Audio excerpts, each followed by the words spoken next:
All right, I apologize for the technical difficulties, but it is now done.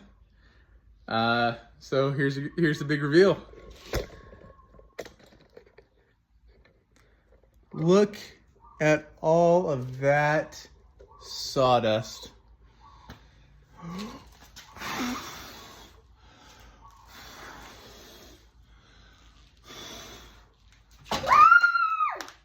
And that is it. Okay, so next step is going to be throwing this guy on the table saw and cutting it to the proper length. So I'm just gonna trim off the edges.